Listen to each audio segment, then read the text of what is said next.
Instead of going and buying this for 150 bucks, I built it. It didn't turn out exactly the way I wanted, but I could do it again. I know exactly what I'm doing. I could do it a lot faster, and I could fix all the mistakes I made in that second go around.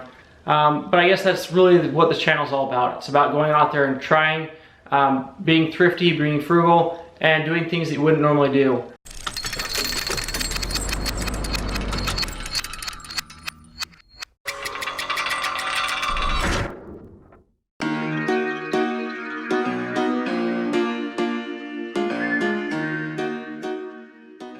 We've got this all marked out. We got our center points for our drill.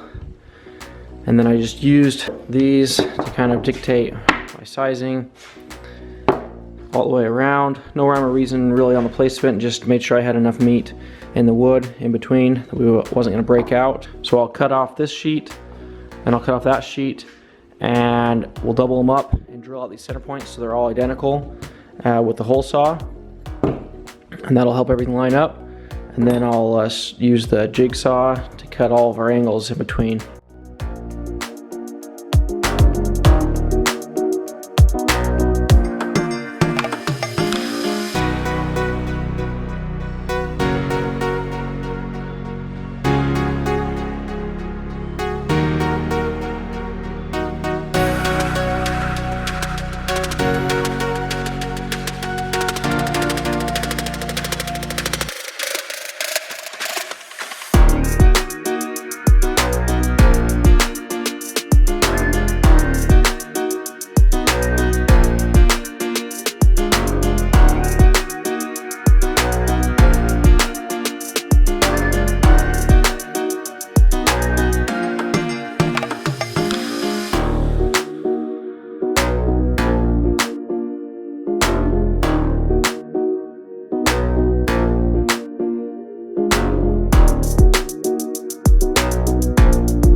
Here is one side drilled out, good to go. So I can't go through, it's too thick. So I'll actually drill these out the rest of the way so they're punched through all the way. And then I'll flip this over and drill from the back side this way, keeping these clamped together so that we don't have anything blow out with that hole saw. It's not the most precise drilling method, but if we keep them clamped together, that should prevent any fracturing or splinting. So yeah, on to the next step.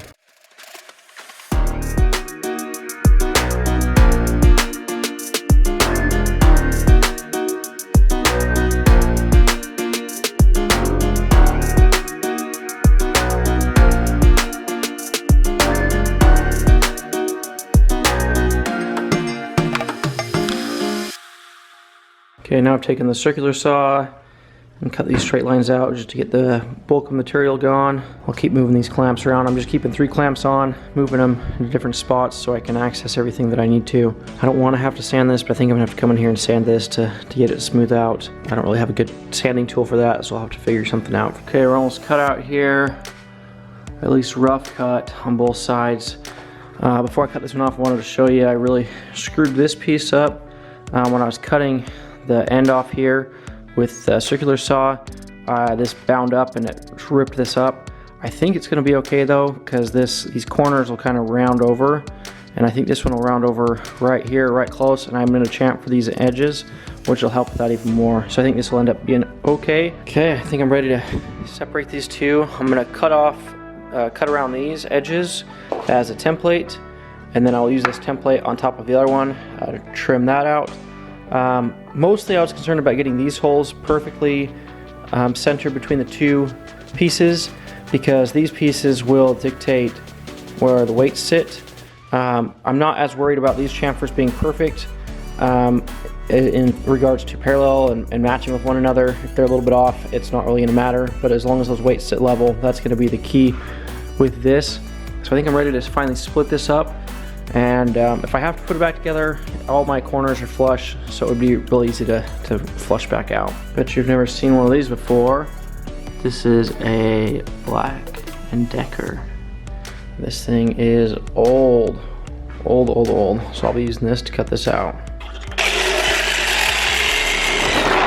It's official. I've gone crazy. I've taken this, what was supposed to be a budget project, and blew my budget.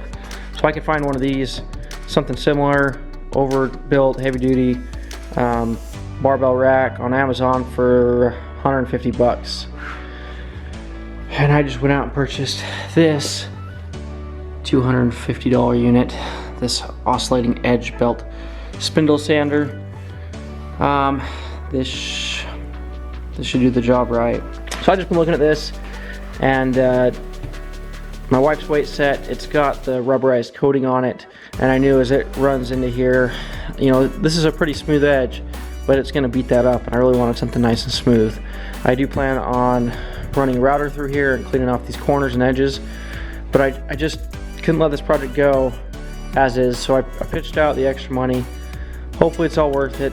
Like I said, completely over budget now, but sometimes it's about the project, not just about the money savings.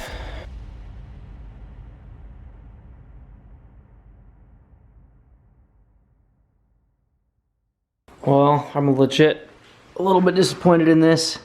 This is literally right out of the box from Home Depot. And you can see on the shaft here, see if we can get it. Here we go. Shaft here already has rust on it, and it's like all the way around. Not sure why. Never a good thing when you buy brand new stuff to have them be bad out of the box.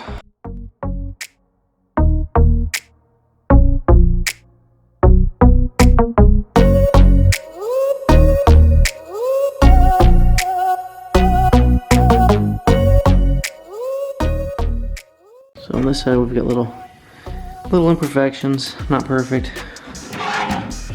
Flip it over. How should it look? Still not perfect. Definitely a lot better. I think what we can do is do it on this side and then flip it over and do it on the other side. And that should help make sure both sides are even. And you can see we've got a little bit of, see the saw mark there. Much smoother though. Look. Like this corner, we got this huge thing there. This is really kind of a sharp edge. Just fine tuning.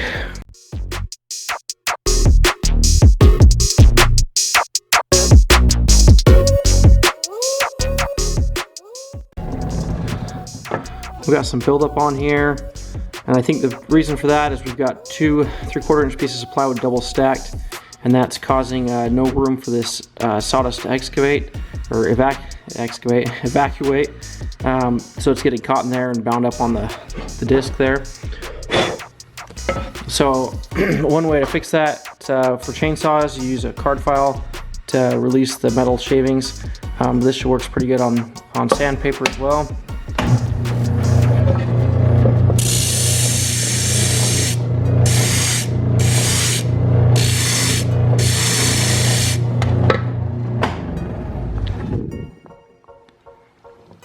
So you can see that's cleaned off now and looking better. I am not sure if this is a pro tip or not, just something I tried out. Okay, here I'm making the handle, kind of messed up on the drill. I'm about 1/8 or 1/16 of an inch lower here, so I think that'll be okay. I ended up using this bucket just to draw on this arc, drew a flat line up top here, and then this little bit of a difference I screwed up on. I'll just open that up with the sander. That should work well. I'll cut this with a jigsaw, and then once we sand this, this will be the template for that one. I drilled these out at the same time with the hole saw on the drill press. Okay, and this will actually work out pretty well. I'm too lazy to change out this drum. So this is gonna be really tight, so I can sand it to that corner. And with that difference that I added, that'll end up working out perfect. I probably could have gone a little bit narrower on this. It is a little bit wider than a hand, so I probably could have brought those in 1/2 inch on each side, but this should work out well. Good grip on both sides.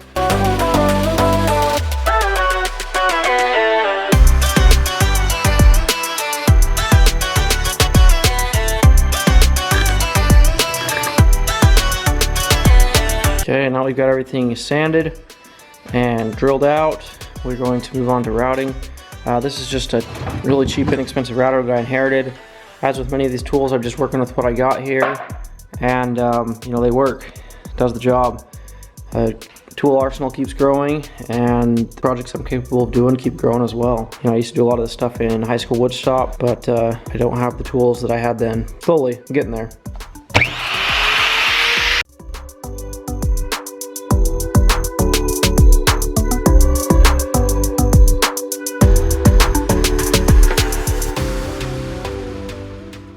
Well, that'll make you mad. Ryobi bit set right here. Yeah, we just did this nice number right here because this bearing just fell. And this is the only project I've used that bearing on. I've only used this kit on one other project. I used that one step up larger and it worked okay, but we just lost this stupid bearing. Luckily, so I'm looking at this. Luckily, this is the inside because I've got the knot. This is plywood, so the sheet that had a bunch of knots in it, I put on the inside. I'll figure out that bearing issue. They did send a new bearing with it, but that sucks. It fell off right here, and I made a little bit of a dip. And then I looked at it, I'm like, oh, I missed this. So I just dipped it back in and kept going. And by the time I got here, I realized how much material is taken out. So that's a bummer. A little tiny lock washer on there.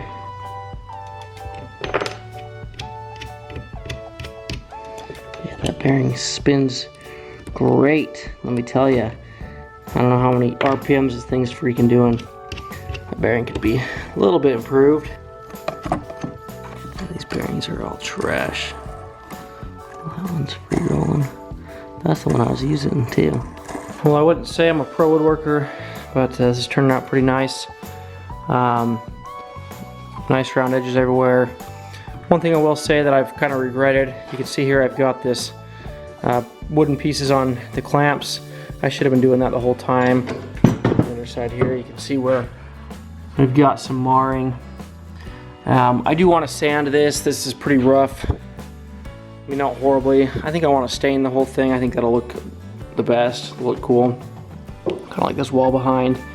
Something to kind of contrast, you know, gyms, home gyms, whatever, they always kind of have like a nice clean, you know, hospital, you know, clean type feel. It might be kind of nice to soften that up and have something a little more natural. So I think that might be the route I plan to go with this.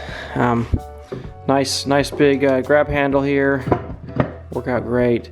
All of the weight from the weights is going to come directly down behind the one in front of it, so hopefully these lips don't have too much weight on them. They're kind of just more of a guide to get it in there. Handle size should fit pretty well in between here. I've got this caliper I use to measure the handles, so we probably got a 1/4 of an inch of a difference in there that it should slide in. And then obviously as you're putting the dumbbells in, you'll be able to slide them between these two pieces of plywood and drop them in. So should work out pretty good. Another thing is I wanted to have enough space between each dumbbell that you could easily grab underneath it and not have the one below it restricting it.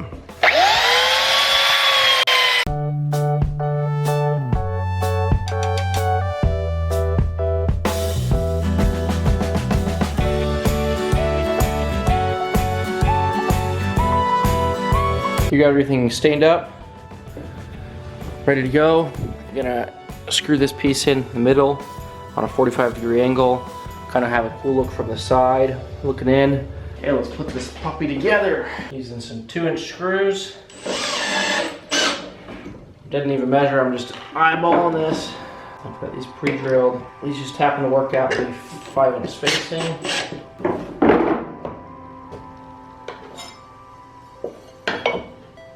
Perfect.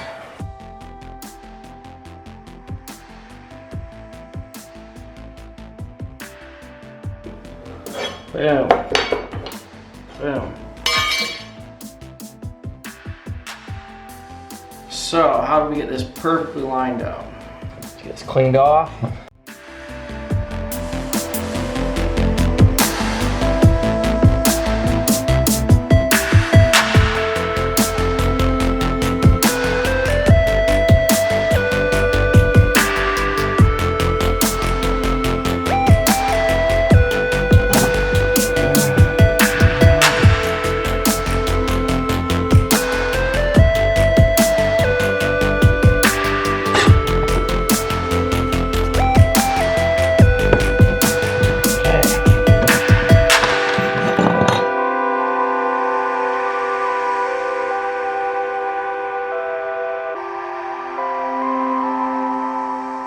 I'm happy with how it turned out. Getting prepped out and ready for the final Instagram shot. Nice thumbnail photo. And I totally screwed up on this yet again. Too fat in the middle here. So I've gotta fix that. This 12-pound barely fits. 15-pound fits perfect. There's no way these suckers are gonna fit. I already know that my spacing isn't right for them to fit anyways. Another case of the I didn't measure before I did. Here's a look at the finished product. Not exactly what I wanted. Should have spaced these out more. See, we're really tight in here. And in fact, this top one's floating even. But lesson learned. My wife's got this little stand which will work for the smaller weights, and then the bigger weights can be spaced out like they are. That piece in the middle worked out pretty well. Ended up having to shrink that down to 3 pieces instead of 4. I just chiseled those apart and then sanded it before reinstalling it. So the width works now. But yeah, fun little project anyone could do with a little more measuring. Had to fit better and turn out better. Well, thanks for watching this Thrifty Garage video. Here's the finished product. Didn't turn out as well as I'd hoped, but hopefully this gives incentive to those out there to try and make a project. Whether you fail or not, it doesn't matter. Make something, put it to use. If you have to start over and try again, at least you learned from it and you made something. So thanks for watching Thrifty Garage. It's kind of what the channel's all about. It's just being creative and thrifty and going out and doing. So thanks for watching the channel. Please like, comment, and subscribe.